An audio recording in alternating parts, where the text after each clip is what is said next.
En ce qui concerne la crise climatique, l'homme et tout ce qu'il fait est responsable. Tout ce que vous faites émet du carbone.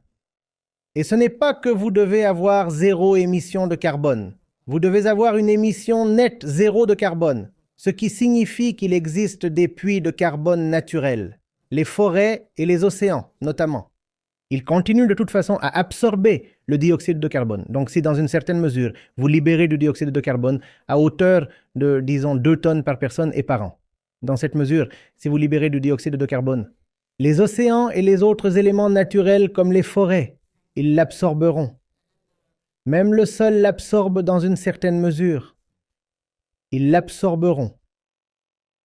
Mais au-delà de cela, en ce qui concerne vos désirs, chaque désir, chaque émotion est un émetteur de carbone. Le plus grand contributeur au changement climatique. D'accord, dis-moi.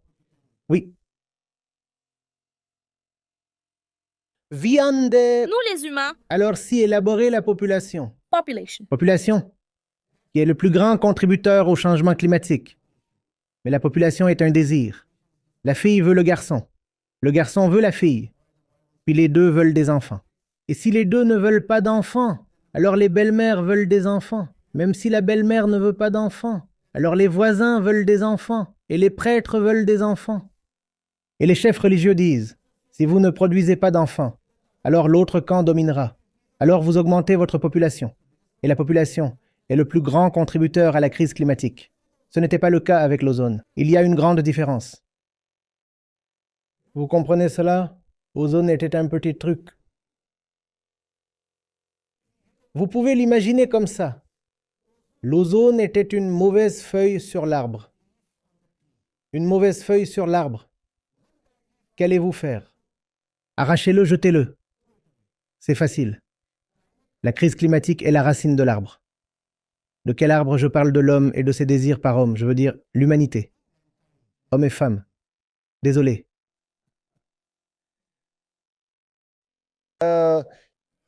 Attends. Vous voyez ça?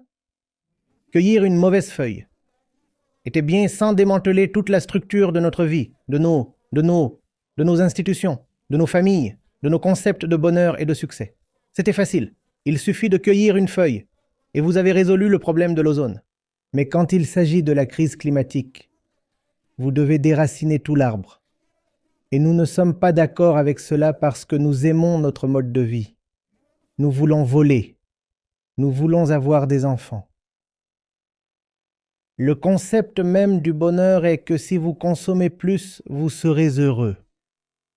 Si au lieu d'un 2 roues, vous avez un 4 roues, vous êtes considéré comme ayant réussi, non? Donc, tout, la philosophie la plus profonde qu'un individu porte en lui, est le changement climatique. Maintenant, pour résoudre la crise climatique, vous devrez remplacer presque l'ADN de l'homme. La façon dont nous pensons, la façon dont nous vivons nos relations, la façon dont nous définissons la vie bonne, tout cela doit changer. Et nous ne sommes pas prêts. Nous ne sommes tout simplement pas prêts. Vous savez, l'investissement total nécessaire pour faire face à la menace de l'ozone était seulement de quelques milliards de dollars. Cela aussi réparti sur plusieurs décennies. Maintenant, comparez. Comparez. Cela en fait va tout vous révéler car les chiffres. Quelques milliards de dollars. Et encore répartis sur plusieurs décennies. La crise climatique à résoudre nécessite 4,5 trillions de dollars par an. Un tel investissement. On ne veut pas mettre autant d'argent parce que c'est notre argent, non? Et on préfère le dépenser pour nos envies. Pourquoi devrais-je dépenser de l'argent pour lutter contre la crise climatique? 4 500 milliards de dollars par an sont nécessaires pour lutter contre la crise climatique chaque jour. Et si vous investissez cet argent, vous devez également accepter une certaine réduction des taux de croissance du PRB. Vous devez être prêt pour cela. Nous ne sommes pas prêts pour cela. Est-ce que vous comprenez? Oui, monsieur. Cela ne signifie pas que vous devez avoir peur de ce grand nombre de 4,5 billions de dollars, d'où nous le tirons. En fait, le PIB total de l'Inde n'est que de 4 billions de dollars. D'où viendront les 4 500 milliards à l'échelle mondiale? Pas une tâche ardue. Pour mettre les choses en perspective, 7 000 milliards de dollars de subventions sont accordés aux entreprises de combustibles fossiles par les gouvernements du monde. Nous subventionnons notre propre poison. Et nous disons que nous n'avons pas 4 000 milliards de dollars pour l'action climatique. Nous n'avons pas 4 000 milliards de dollars pour la médecine. Mais nous avons 7 000 milliards de dollars pour notre poison. La raison? Le désir. Le carburant est bon, le carburant est de l'énergie, et l'énergie satisfait le désir. Quoi que vous vouliez, vous avez besoin d'énergie, non? Et l'énergie, c'est du carbone. Que faites-vous? Les enfants sont du carbone. L'énergie est du carbone. La nourriture est du carbone. Mais vous avez le droit de relâcher un peu de carbone. Ce n'est pas que vous devez atteindre un niveau d'émission zéro. Vous avez le droit de relâcher un peu de carbone. L'Indien moyen, vous savez, émet encore un niveau de carbone durable. L'Indien moyen n'a pas encore franchi le seuil. Donc, vous pouvez vivre très confortablement et même émettre du carbone si vous n'êtes pas complètement fou. Mais si vous regardez l'Américain moyen, 14 tonnes, Indien moyen 2 tonnes, Chinois moyen 8 tonnes. C'est là que réside la folie. Vous et moi serez debout à environ 2 ou 3 heures ou quelque chose comme ça. En fait, étant donné que je n'ai pas d'enfant et que je n'aurai jamais d'enfant. Ma contribution à long terme serait bien inférieure à 2 tonnes. Probablement même sous 1 tonne par an. Est-ce que vous saisissez? Oui, Donc, la différence fondamentale entre l'affaire de l'ozone et celle du climat, l'affaire de l'ozone et celle du dioxyde de carbone, est que l'ozone concernait l'élimination d'un gaz et la crise climatique concerne l'humanité elle-même. Ce n'est pas un problème technologique.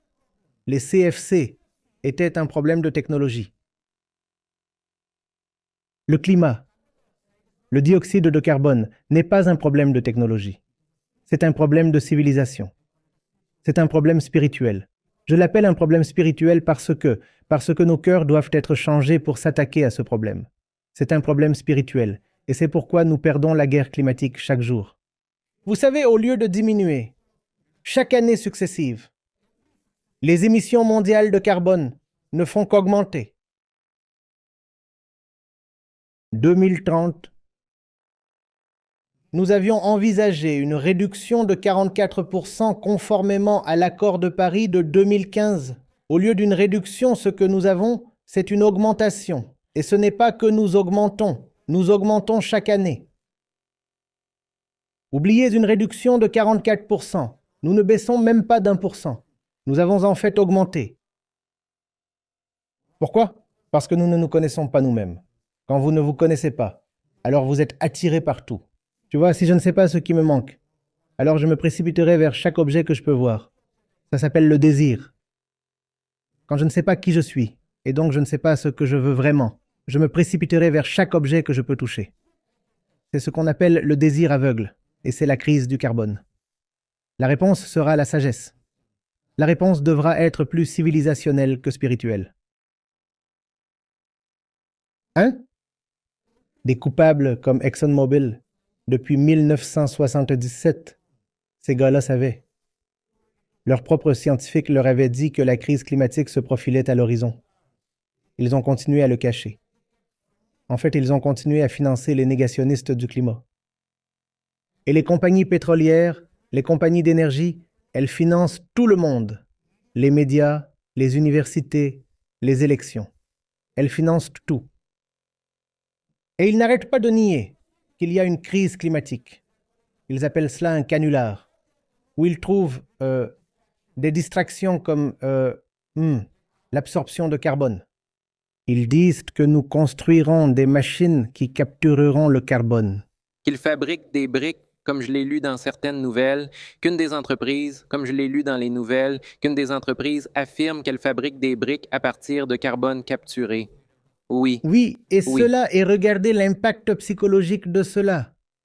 Au moment où vous entendez que le carbone atmosphérique peut être séquestré dans le sol ou sous forme de briques, vous vous sentez encore plus autorisé à émettre du carbone. Vous dites, il n'y a pas de problème.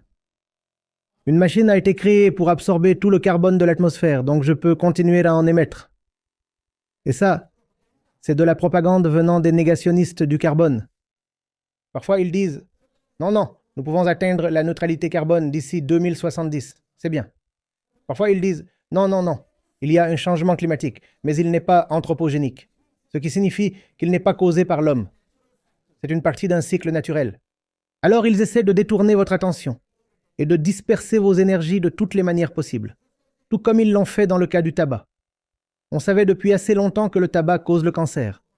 Mais toutes les compagnies de tabac ont continué à financer de la propagande pendant au moins 2-3 jours, et elles ont retardé l'action appropriée.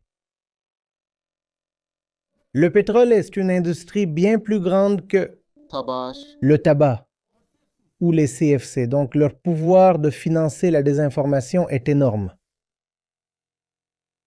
Ils ne se contentent pas de financer la désinformation. Ils empêchent également la bonne information de se diffuser.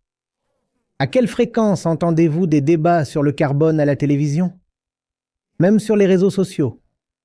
À quelle fréquence trouvez-vous le climat au centre des discussions?